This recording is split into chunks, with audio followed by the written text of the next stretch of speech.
welcome to Mia's Stories. Make sure to subscribe to never miss an update, and a lucky chance to video chat with me.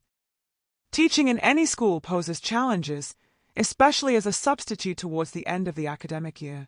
Rachel Martin understood this well, despite her recent focus on obtaining a master's degree in education. Memorizing students' names, navigating their behaviors, and adhering to school regulations all contributed to the complexity of the role. Additionally, she found herself stepping into a subject she hadn't taught in quite some time. One particular challenge loomed large: Tim King. His disruptive behavior and lack of respect had tested her patience, yet he remained in her homeroom, causing ongoing frustration. "Hello, Miss Martin. I'm Gina Thomas, the social studies teacher next door. I heard you're teaching history. Can I accompany you?" "Indeed, mostly 19th century. And no, your company is welcome. How's it going around here?" "Excellent. The principal fully supports all the teachers without reservation. Most of the students are genuinely wonderful. Sure, there are a few outliers, but they're in the minority. Oh, by the way, I heard you lucked out." "How so?" "You've got Tim King in your homeroom." "Lucked out? You must be joking. He caused quite a bit of trouble some time back. Almost made me reconsider my career." "Well, dear, he's actually the sweetest, most considerate kid I've ever encountered." "Oh, here we are. Are you on lunch duty this week?" "No, I'm scheduled for the week after next." Rachel paused in front of a classroom filled with lively children and remarked, "See you later, at lunch." Observing Gina's entrance, Rachel then proceeded to her own classroom. Upon entering, she scanned the class and wrote her name on the chalkboard. She immediately noticed her niece, Olivia, engaged in conversation with a boy who seemed to be explaining something from a book. Tim King, holding a book, and Olivia is with him. "What's going on?" Rachel pondered. The sight of Tim King with a book was unsettling. She just hoped it wasn't a book on controversial topics, though he could probably write one. Tim glanced up as the teacher entered the room. "Excuse me, Olivia, I need to attend to something," he said. Walking to the front, he cleared his throat to gain the teacher's attention. "Miss Martin, I want to apologize for my past behavior. I realize now that I was immature and foolish. If I ever step out of line again, please inform my mother. I am committed to making you proud to be my teacher." With that, Tim extended his hand. Rachel was taken aback. She sat stunned for a moment before accepting his hand. "I'm at a loss for words. I appreciate your apology, and I hope to leave a lasting impression as your teacher," she replied. As the bell rang to signal the start of the school day, the class settled into its usual mix of students. Rachel introduced herself amidst the expected groans and inquiries about their regular teacher. After taking attendance, making announcements, and discussing upcoming events, they awaited the first bell to commence the day's activities. As the class dispersed to their respective destinations, Rachel found solace in the realization that she was back where she belonged. Her first period class began to enter, and she noticed Olivia walking in alongside Tim. "I wonder if he knows she's my niece and is trying to curry favor with me," she pondered. "Well," she thought to herself, "time to earn my paycheck." The day progressed smoothly, and before she knew it, it was time for lunch. Rachel encountered Gina in the teacher's lunchroom, located adjacent to the students' area. There, she received a pleasant surprise. "Hey, Rachel.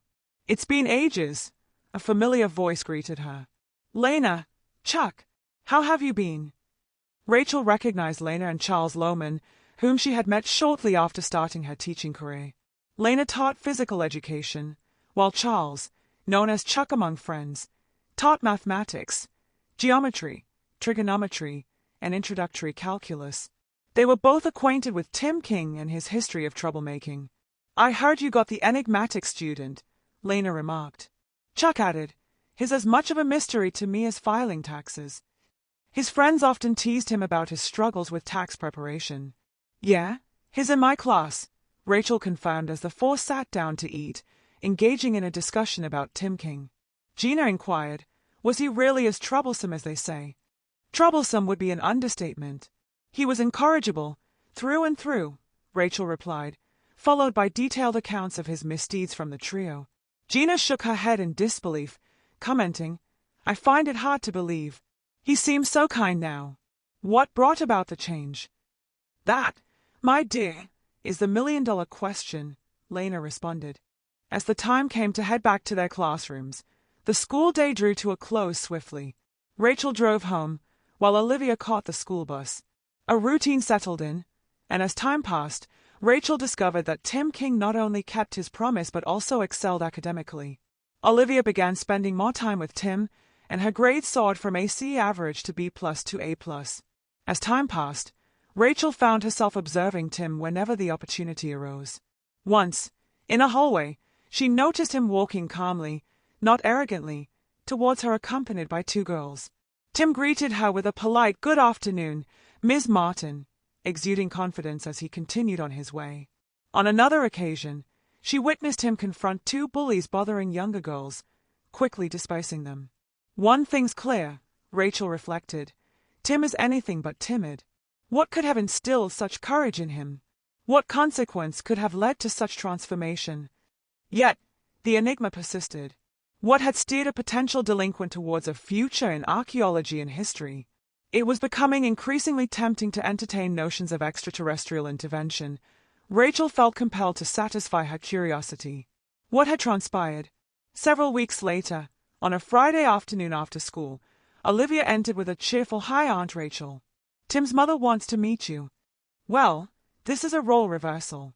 Usually, it's the teacher seeking to meet the parent, Rachel mused before replying, "I'm available tomorrow." Would that suit her? After a brief pause, Olivia queried, "You're curious about Tim's transformation, aren't you?" "It's been weighing on my mind, yes," Rachel admitted. "I'll call Tim and his mom. Perhaps they'll provide some explanation or allow you to see for yourself," Olivia suggested. Olivia proceeded to dial Tim's number, engaging in conversation for a while. Eventually, they reached an agreement. "Can you come over around 11:30? I'll meet you there. You might learn more than you bargained for." "Auntie, please reserve judgment," Olivia urged. "Why would I judge? Whatever occurred with Tim has evidently shaped him into a better person, and I'm grateful for it. If I had any doubts about him being right for you, I would have intervened. Since your parents passed, I've looked out for you, wanting only the best. And since you've been with Tim, you seem happier, more carefree. He brings out the best in you. In fact, he's had a positive impact on me as well. I genuinely enjoy teaching now, witnessing their comprehension of how history shaped our nation. It's students like Tim who inspire me to educate them further and, conversely, to expand my own knowledge," Rachel confessed. After her heartfelt speech, she thought, "Finally, I'll have answers. This mystery will soon be resolved." The following morning, after breakfast, Olivia departed, saying, "I'll meet you at Mrs. King's place around 11:30. You know how to get there, right?" After a brief exchange of directions, Rachel soon mapped out her route. Around 11:15, Rachel got into her car and drove a short distance to Mrs. King's residence. Parking in the driveway, she made her way to the door and knocked. A woman in her mid-30s, with black hair, green eyes, and a polished appearance, greeted her at the door. Rachel felt a bit underdressed in her white blouse, jeans, and sneakers. "Please, come in. You must be Rachel, Olivia's aunt. She's spoken highly of you." "Mrs. King, it's a pleasure to meet you. Please, call me Linda. I prefer a more relaxed atmosphere among friends. Lunch will be ready shortly. We can sit down and discuss Jamie's schoolwork." "Well, I'm not sure where to. What's that scent?" "Tim is probably chopping some onions for the salad. Tim is preparing lunch." Linda chuckled. "Yes, he also cooks dinner occasionally. He's quite handy around the house, sewing, knitting, and handling other chores." "What? A boy who does housework? Are you serious? Let's enjoy our lunch, and I'll fill you in on everything you want, or maybe don't want, to know." With that, they moved to a table covered with a cloth in the kitchen. On it were tuna salad, shrimp salad, cold fried chicken, glasses filled with lemonade, and homemade chocolate chip cookies. Rachel indulged in the meal with gusto. Did Tim make all of this? He could teach home economics. "I'm getting full, but everything is absolutely delicious." He cooks like this all the time. Rachel glanced at Tim, who seemed more focused on attending to Olivia than participating in the conversation. He refilled Olivia's glass of lemonade multiple times and replenished her plate as needed. Rachel, let's head to the living room for a chat. Olivia, you and Tim can go upstairs and get ready, Linda suggested. Rachel followed Linda into a spacious, sunlit room. She settled in, waiting until Rachel was comfortable before beginning her narrative.